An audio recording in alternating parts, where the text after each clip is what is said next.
Okay, hi everyone! So today, gusto kong i-share sa inyo ang mga lifestyle changes na makakatulong ma-prevent at ma-lower ang risk ng high blood pressure.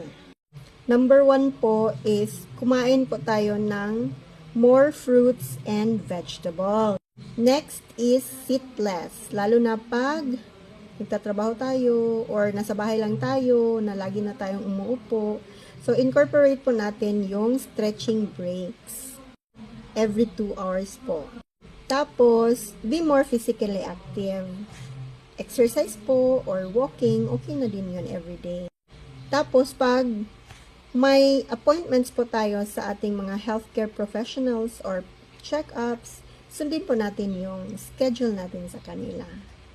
Comply po natin yung schedule natin for health check.